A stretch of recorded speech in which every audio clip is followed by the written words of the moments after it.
Hello, everyone. My guest today is Alex Kistenev. He has been earning money online since he was 16. And at 34, he hasn't ever worked for anybody. In 2014, he moved to the south of Russia to open a co-working space near the sea. Later, it became a school of robotics for children. In 2016, he co-founded Standuply, one of the most popular Slack bots. That's what we'll talk about today. Alex, are you ready to take us to the top?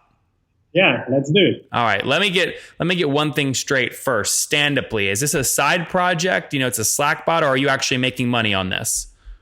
Well, first, it's a full-time project for me, and I've been working on that for the past 2 years. And recently, it became profitable, so I can name it as a real business. That's great. Okay, so you founded it in 2015?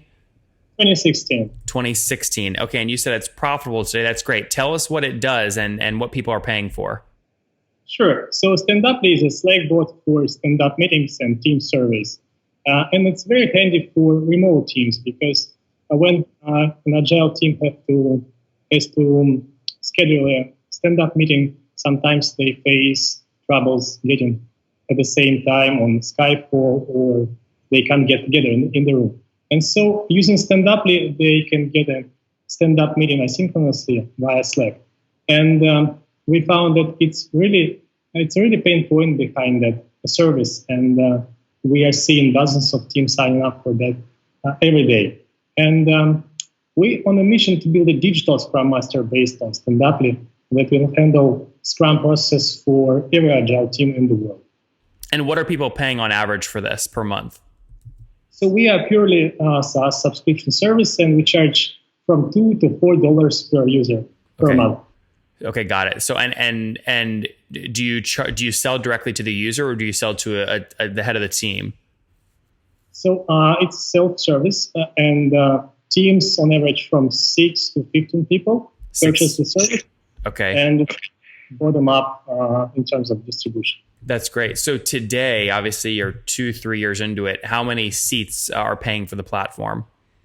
It's a good question. I was thinking about our metrics, and I don't have any counts in terms of seats. I can tell you about our customer base. So we have about 700 customers so far.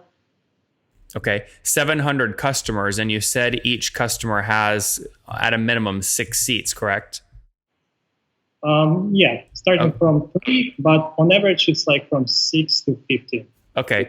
Well, if I take 700 kind of companies and 6 seats per company, that's 4,200 seats multiplied by, then your $2, sorry, not 4,200 seats. That would be 700 times 6, 4,200. That's right, 4,200 seats. If I multiply that times your $2 price point per seat, it puts you at about, call it $8,000 or $9,000 per month. Is that accurate?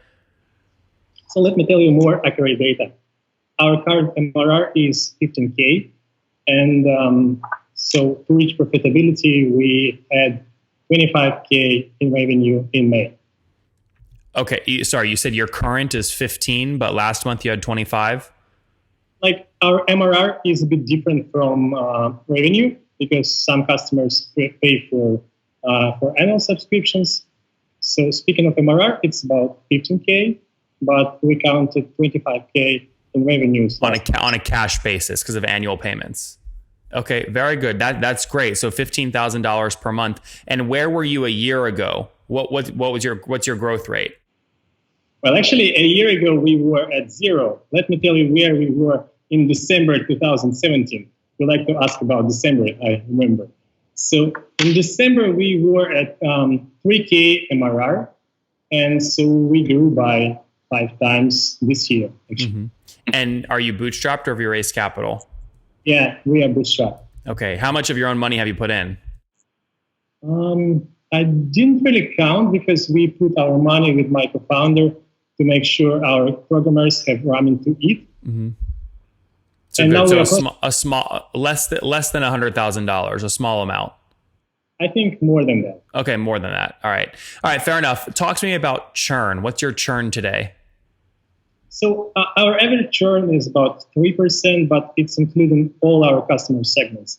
And we have a customer segment that purchasing very small, basic plan for, let's say, 3 users, and they churn a lot.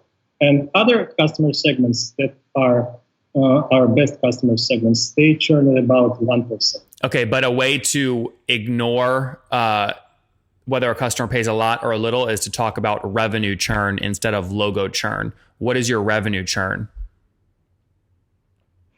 So our revenue churn is about zero. So no revenue churn each month. It's about zero. Sometimes a bit less, sometimes a bit more. Got it. Depending on if you drove upsells or things like that. That's great. Okay, very good. And where's most of the growth coming from? How are you getting new customers? So we are getting new customers from Slack App Directory. It's an amazing tool for every Slack app builder because you'll be listed there and your customers can find you there.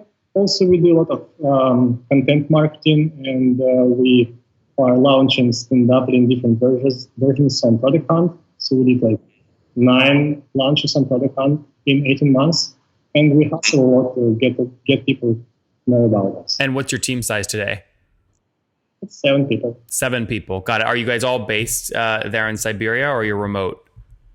So our main office here in Siberia, but some part of our team is remote. Okay, good. So 7 people between Siberia and remote. And besides the Slack channel as an acquisition kind of channel, what is your fully weighted customer acquisition cost? Do you know? It's another good question, which I don't have any answer on that because we don't spend money on paid ads. We spent like maybe $3,000 overall on paid advertising, and that's per month. No, in total. In total, in 18 months, we spent less than that. Cool. Yeah, that's the reason I ask fully weighted, right? So a lot of people will say, well, we have no costs. We don't spend money on Facebook ads, but then they have, 3 salaries they're paying for content marketing. Well, that counts, right? So how many people on your team are dedicated to something related to sales, marketing, content, or onboarding? It's 1. It's me, and I don't have any salary, so it's 0. Okay, so you're doing all of the content marketing right now. Well, you do have a salary. You're just choosing not to pay yourself. So how are you surviving? Well, I have savings from my previous businesses, and that's I'm using to survive until I have enough money on Standuply to pay me salary. I see. Is your co-founder also not paying him or herself? Well, he's paying himself a little bit, but he's the same way. Okay, why does he get money and you don't get money? We just decided it. Okay, very good. All right, Alex, let's wrap up here with the famous 5. Number 1, what's your favorite business book? That's tough one because I have a huge list. But the latest book I read, it was Utility: How to Make Your Marketing Useful for Your Customers. Number 2, is there a CEO you're following or studying right now? I like what Patrick Campbell is doing in terms of educating companies. Patrick who? Patrick Campbell from ProfitWell. Yeah. Yep. Good. Number 3, what's your favorite online tool for building your business? It's Workflowy. Workflowy. Yeah, let's go to number 4. How many hours of sleep do you get every night? 7. Okay. And what's your situation? Married, single? Do you have kids? Soon to be married. Oh, congratulations. That's good. So no kids yet, huh? No kids yet. All right. And how old are you? I'm 35. Okay, Alex, last question here. What do you wish your 20-year-old self knew? Well, I was doing a lot of things at once, and later I understood that how focus is important. So I wish I knew that from the start, and I think this is the advice would be to my younger one. Guys, there you have it from Alex. Focus on one thing. With his team of 7 in Siberia, he's building this tool called Standuply, which is essentially a Scrum bot for Slack. Helps you manage kind of your 2-week sprints, your stand-ups, all that stuff, all via Slack. Founded it in 2016. They're now doing about $15,000 per month in revenue. They get that revenue because 700 customers or logos pay him for about 6 seats each. Each seat is a minimum of $2 in terms of the price point. That goes up to $3 or $4 per seat, but scaling nicely, 0% net revenue churn per month. Alex, thank you for taking us to the top. Thank you, Nathan. Bye-bye.